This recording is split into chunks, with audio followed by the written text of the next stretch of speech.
आदरणीय दिदीबहिनी तथा दाजुभाइहरू, आज विश्व कोरोना भाइरसको महामारीबाट आक्रान्त छ र यसका विरुद्धको लडाईँमा सरिक छ र त्यसका विरुद्ध हामी पनि लडिरहेका छौँ। यसै क्रममा मुलुक 62 दिनदेखि लकडाउनमा छ। कुनै मानवीय क्षति नहोस् भन्ने हाम्रो अथक प्रयासका बावजुद यसबीचमा नेपालभित्र हाम्रा 3 जना नागरिकको दुःखद निधन भएको छ। उहाँहरूसहित कोरोना भाइरसद्वारा स्वदेश तथा विदेशमा भएको मानवीय क्षतिप्रति दुःख व्यक्त गर्दछु र शोकाकुल परिवारजनमा म गहिरो समवेदना व्यक्त गर्दछु। बन्दाबन्दी आगामी जेठ 20 गतेसम्म जारी छ। यसले गर्दा हाम्रो समग्र अर्थतन्त्र र सम्पूर्ण देशवासीमा पुग्न गएको अप्ठ्यारोप्रति सरकार गम्भीर र संवेदनशील छ। कोरोना महामारीबाट जनतालाई मुक्त गर्ने, यसबाट सृजित सङ्कटबाट मुलुकको अर्थतन्त्रलाई रक्षा गर्ने र रोग तथा भोगबाट आफ्ना जनतालाई जोगाउने कामलाई सरकारले आफ्नो प्रमुख दायित्व ठानेको छ। दाजुभाइ तथा दिदीबहिनीहरू, 1 महिना अघि सम्बोधनका क्रममा मैले आउने साताहरू अझ चुनौतीपूर्ण हुने बताएको थिएँ। फागुन 3 गतेदेखि चैत 29 गतेसम्म झन्डै 2 महिनासम्म सङ्क्रमितको सङ्ख्या दोहोरो अङ्कमा ननाग्नु र मानवीय क्षति बेगर बन्दाबन्दीको पालना हुनुले विश्व स्वास्थ्य सङ्गठनले हाम्रो मुलुकलाई अति जोखिमबाट जोखिमको तहमा प्रगति भएको बताएको थियो।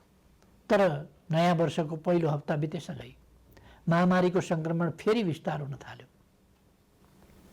यति बेला सङ्क्रमितहरूको सङ्ख्या 600 नागेको छ।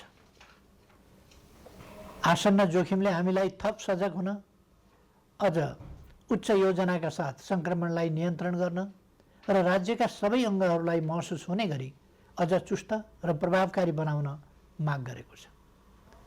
यस महामारीलाई नियन्त्रण गर्न प्रारम्भिक दिनका तयारीमा केही अलमल जस्तो देखिए तापनि हालसम्म आइपुग्दा हामीले लिएका कदमहरू सफल भएका छन्।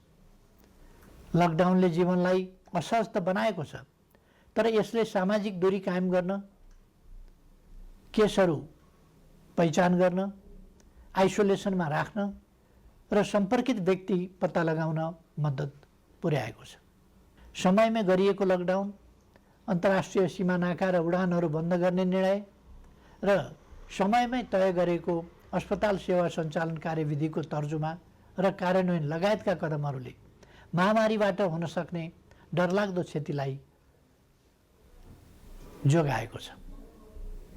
यसबीचमा 2 महिनाका शिशुदेखि 81 वर्षीय वृद्धासम्मलाई निको पार्न सकिनुलाई उपलब्धिका रूपमा लिइनुपर्दछ।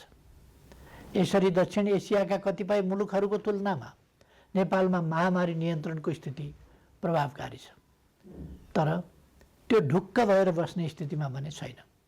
कोरोना विरुद्धको हाम्रो लडाईँ निकै चुनौतीपूर्ण र लामो छ भन्ने यथार्थप्रति सरकार सचेत छ।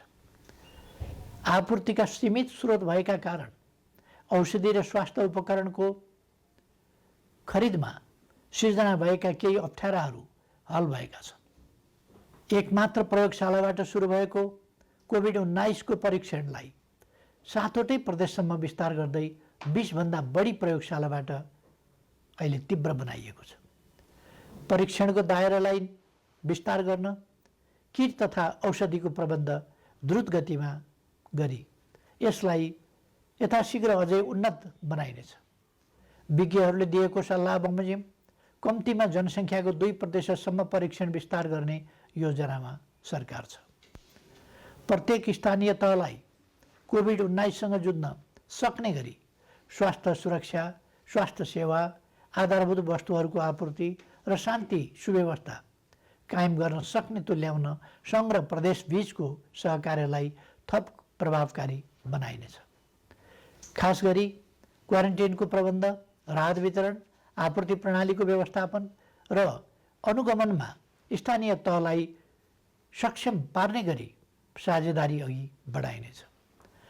क्वारेन्टाइनको सङ्ख्या बढाउने र त्यसको स्तरमा पुनरावलोकन गरी व्यापक सुधार गरिनेछ।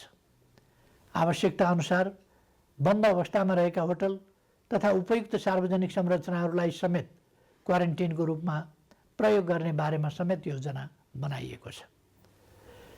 केन्द्रीय योजना र स्थानीय तहको व्यवस्थापनमा सङ्क्रमित नागरिकको स्वास्थ्योपचार र क्वारेन्टिनमा राखिएका व्यक्तिहरूको खानपान तथा हेरचाह व्यवस्थित गरिनेछ। महामारी विस्तार भएको ठाउँलाई सिल गरी त्यहाँ युद्ध स्तरमा परीक्षण तथा नियन्त्रणको कार्यलाई अघि बढाइनेछ। महामारी अहिले फैलिँदो अवस्थामा छ। यस महामारीसँग जुझ्न सबै सरकारी निकायहरू चुस्त र प्रभावकारी हुनै पर्दछ। समयको चुनौती सामना गर्न नसक्ने कुनै पनि संरचनाको नेतृत्वको तत्काल पुनर्व्यवस्था गरिनेछ। राष्ट्रिय सङ्कटको यस घडीमा खेलेको भूमिकालाई नै सम्बन्धित व्यक्तिको मूल्याङ्कनको मुख्य आधार बनाउँदै दण्ड र पुरस्कारको व्यवस्था गरिनेछ। कोरोना महामारी विरुद्ध एकीकृत कमान्ड एवं केन्द्रीय योजनालाई थप प्रभावकारी बनाइनेछ। सङ्घ, प्रदेश र स्थानीय तहबीच कोरोना सङ्क्रमण रोकथाम र नियन्त्रणका क्षेत्रमा जीवन्त सूचना संवाद तथा प्रभावकारी समन्वयका लागि तीनवटै तहमा सम्पर्क व्यक्ति वा निकाय तोकी विद्यमान संस्थागत व्यवस्थालाई अझ चुस्त तुल्याइनेछ। फैलिँदो महामारीप्रति चासो राख्ने र यस महामारी विरुद्धको लडाइँमा कुनै न कुनै रूपमा संलग्न विभिन्न पक्षलाई समेटेर एउटा परामर्शदात्री संयन्त्र छिटै घोषणा गरिनेछ। दिदीबहिनी तथा दाजुभाइहरू, कुनै पनि विषयले कोरोना विरुद्धको जारी युद्धलाई कमजोर पार्न हुन्न भन्नेमा म स्पष्ट छु। मैले पहिले पनि भनेको छु, मानिसका लागि जीवन पहिलो कुरा हो।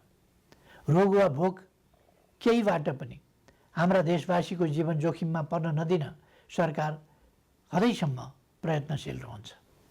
यस कार्यमा सरकार सबै देशवासीबाट आजसम्म प्राप्त सहयोगका लागि आभारी छ र आगामी दिनमा थप रचनात्मक सहयोगको अपेक्षा पनि गर्दछ।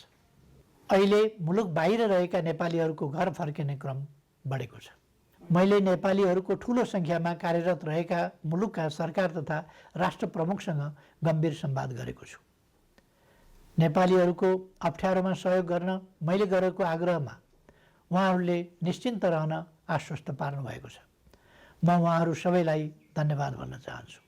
यसका अतिरिक्त कोभिड-19 को विश्वव्यापी सङ्क्रमणको कारणबाट उत्पन्न असहज परिस्थितिमा स्वदेश फर्कनुपर्ने अवस्थामा रहेका नेपालीलाई स्वदेश फर्काउने व्यवस्था सम्बन्धी विस्तृत योजना सहितको आदेश तत्काल जारी गरिनेछ। विश्वका जुनसुकै कुनामा अप्ठ्यारोमा परेका आफ्ना देशवासीहरूलाई सरकारले समयमै उद्धार गर्छ। समस्याको प्राथमिकता र देशभित्रको तयारीका बीच सन्तुलन मिलाउँदै यो काम छिट्टै सुरु गरिनेछ। सरकार आफ्ना नागरिकप्रति संवेदनशील छ, यसमा निश्चिन्त रहन म सबैमा आग्रह गर्दछु। विश्व स्वास्थ्य सङ्गठनको प्रोटोकल अनुरूप घर फर्कनेहरूको सीमा पार गर्नु अघि अनिवार्य परीक्षण हुनुपर्ने थियो, जसले महामारीलाई समुदाय स्तरमा फैलिनबाट धेरै हदसम्म जोगाउन सक्थ्यो।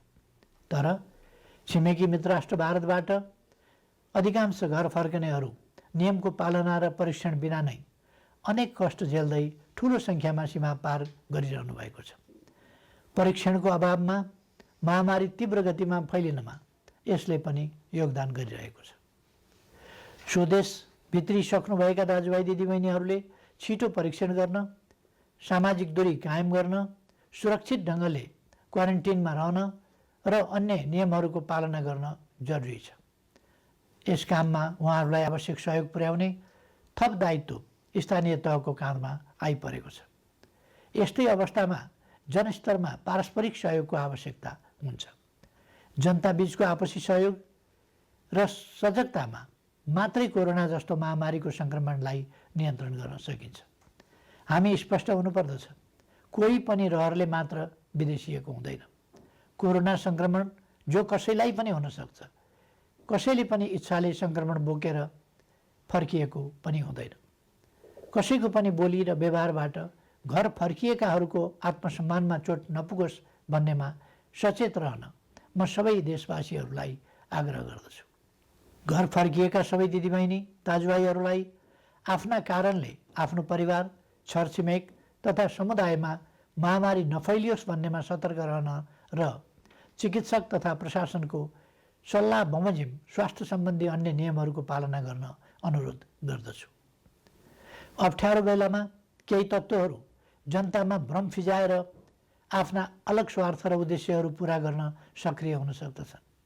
यसरी जनतालाई भ्रमित गर्दै समाजमा असन्तोष फैलाउन उद्धत गैर जिम्मेवार तत्त्वहरूको बहकावबाट सतर्क रहन समेत आह्वान गर्दछु।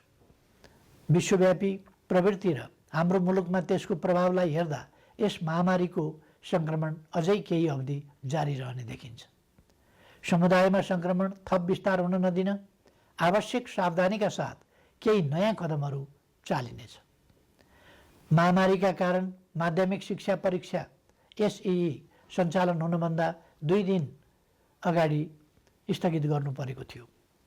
यो परीक्षा सञ्चालन हुन नसक्दा लाखौँ विद्यार्थी अहिले अन्यलमा छन्। अहिले तत्काल परीक्षा सञ्चालन गर्न सकिने अवस्था पनि विद्यमान छैन। तसर्थ एसईईका परीक्षार्थी विद्यार्थीहरूको सिङ्गो शैक्षिक वर्ष खेर जान नदिन शिक्षा, विज्ञान तथा प्रविधि मन्त्रालयले छिट्टै आवश्यक प्रबन्ध मिलाउनेछ। आवश्यक नीतिगत व्यवस्थासहित मन्त्रालयले भर्चुअल कक्षाको समेत प्रयोग गरी सबै विद्यालयहरूमा नयाँ शैक्षिक वर्ष अन्तर्गतको पठन पाठन सञ्चालनको काम अघि बढाउनेछ।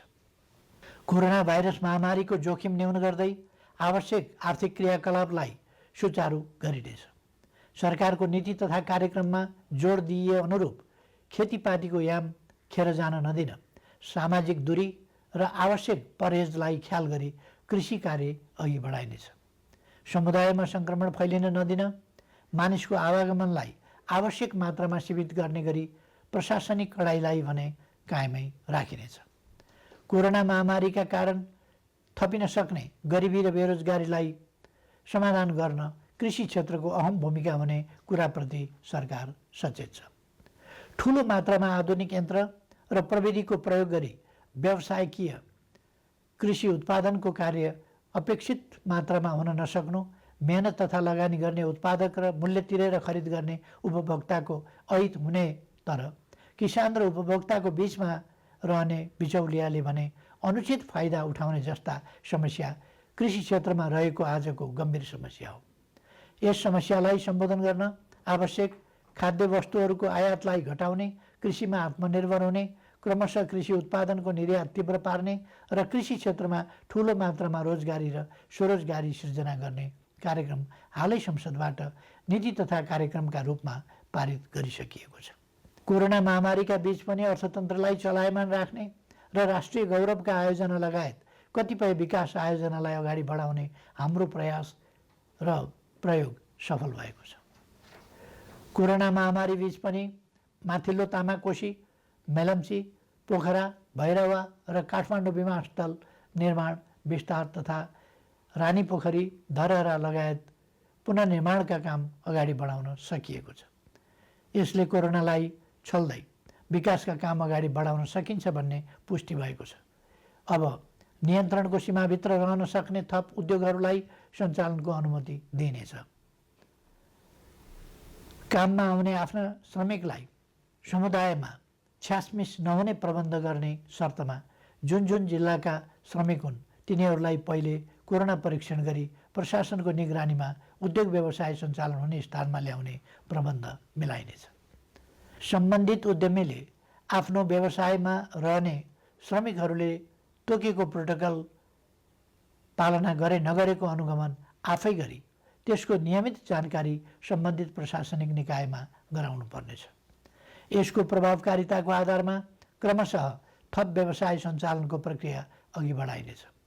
दैनिक आवश्यक वस्तुहरूको आपूर्ति सहज तुल्याउने र आन्तरिक उत्पादन वृद्धिका लागि कच्चा पदार्थदेखि उत्पादित वस्तुको बजारसम्मको श्रृङ्खला अवरुद्ध हुन दिइने छैन। आवश्यक वस्तुहरूको आन्तरिक ढुवानी र आयात निर्यात सहज बनाइनेछ। कोरोना महामारीको असरबाट क्षति भएका औद्योगिक व्यावसायिक क्षेत्रका लागि राहत सुविधाको व्यवस्था सरकारले गर्नेछ। यस्ता सुविधामा कर सहुलियत, शुल्क मिनाहा, कर्जाको ब्याज सहुलियत, सहज ऋणको उपलब्धता एवं विद्युत लगायतका क्षेत्रमा दिइने छुटहरू पर्नेछन्।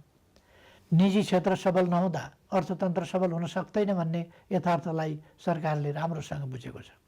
शिथिल बन्न पुगेको अर्थव्यवस्थालाई दुरुस्त गर्न आवश्यक आर्थिक पुनरुत्थान सम्बन्धी विस्तृत प्रस्ताव अर्थ मन्त्रालयले छुट्टै जारी गर्नेछ। यस अप्ठ्यारो समयमा अपाङ्गता भएका व्यक्ति वा अन्य कसैको पनि राज्यले उपलब्ध गराउँदै आएको सामाजिक सहायतामा कटौती गरिने छैन। सामाजिक सुरक्षाको दायरा फराकिलो पारिनेछ। योगदानमा आधारित सामाजिक सुरक्षा प्रणालीलाई परिमार्जन गरिनेछ। यस प्रणालीमा आबद्ध सबै श्रमिकहरूको सामाजिक सुरक्षा कोषमा गर्नुपर्ने योगदान रकम हाललाई सरकारी कोषबाटै मिलान गरिनेछ। श्रम गर्नै नसक्नेलाई राहत दिउँ, बाँकी सबैलाई काम दिउँ र आर्थिक रूपमा भर्ते गरौँ भन्ने मान्यतामा सरकार दृढ छ।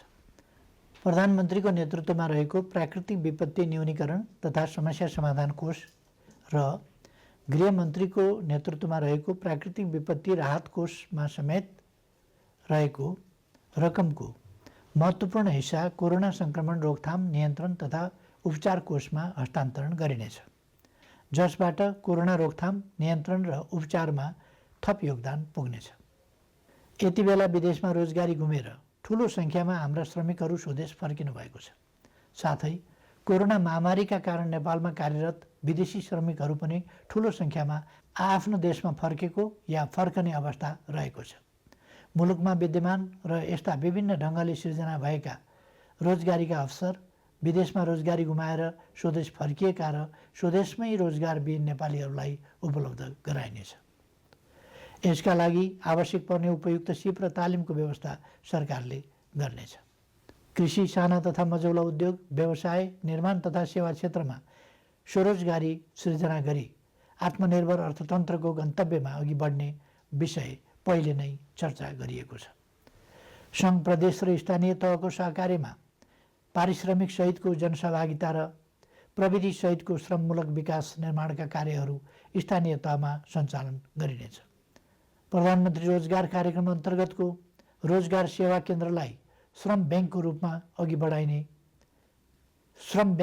अघि बढाई सूचीकृत श्रमिकलाई उपलब्ध रोजगारीमा परिचालन गरिनेछ। स्थानीय तहहरूले स्वदेश फर्की बेरोजगार रहेका र स्वदेशमै रही रोजगारीको अवसर नपाएकाहरूलाई रोजगार सेवा केन्द्रमा दर्ता हुनका लागि सहजीकरण गर्नेछ।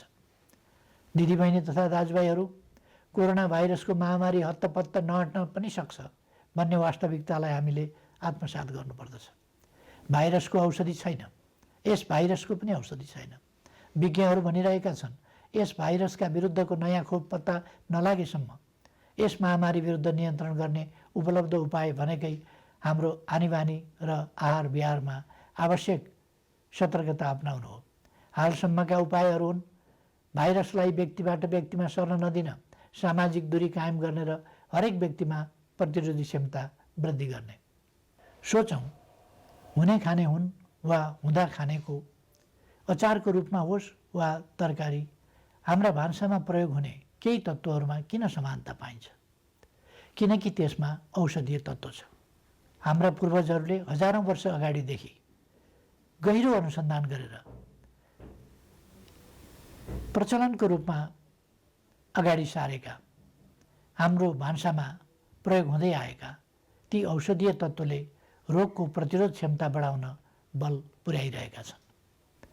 तसर्थ निरोगी नेपाल निर्माणका लागि 5 कार्य गर्न आग्रह गर्दछु। पहिलो, यस महामारीसँग लड्दै निरोगी नेपाल निर्माणमा आफूलाई तयार राख्न उपलब्ध आहारलाई स्वच्छ र सन्तुलित बनाऊ। दोस्रो, लकडाउनको समयमा उपलब्ध फुर्सदलाई स्वस्थ रहन उपयोग गरौँ। शारीरिक र श्वास प्रश्वासको चुस्तताको लागि घरैभित्र व्यायामलाई निरन्तरता दिउँ। तेस्रो, भाइरस फोहोरमा रमाउँछ। आफ्नो शरीर र वासस्थान दुवैको सरसफाइमा एकदमै ध्यान दिउँ। चौथो, स्वस्थ रहनका लागि पर्याप्त आराम आवश्यक छ, यसमा ध्यान दिउँ। पाँचौँ, उच्च मनोबल कायम राखौँ। भय र त्रास, चिन्ता र आशंकाले रोगव्याधिका विरुद्धको लडाइँमा कमजोर तुल्याउँछ। कोरोना भाइरसबाट जीवन गुमाउनेको सङ्ख्या प्रतिशतमा हेर्ने हो भने हामीले सामान्य ठानेका मौसमी रुगाखोकीबाट मर्नेको भन्दा कम छ भन्ने त तथ्याङ्कले नै बताएको छ। नबोलौँ, हरेक चुनौतीको सामना गरेर नै मानव जाति आजको स्थानमा आइपुगेको हो। मानव जातिले सभ्यताको इतिहासमा असाधारण प्रतिकूलताहरूको सामना गरेको छ। हिमयुग जस्ता अनेक कठिन समय पार गरेको छ। औषधि र अस्पताल नै नभएको बेलामा समेत अनेकन महामारीहरूको सामना गरेर अघि बढेको छ। मैले पहिले पनि चर्चा गरेको छु, चुनौतीको सामना गर्ने, लडेको ठाउँबाट धुलो टकटकाउँदै उठ्ने र अघि बढ्ने नेपालीको चरित्र हो। हाम्रो आनीबानी र खानपिन ठिक हुँदा हामी जोगिन्छौँ र कोरोनालाई पराजित गर्न सक्छौँ। त्यसैले सकारात्मक सोच राखौँ। सरकारले यसलाई निरोगी नेपाल निर्माण अभियान भनेको छ। निरोगी नेपाल निर्माणलाई मूल स्वास्थ्य नीति बनाएको छ।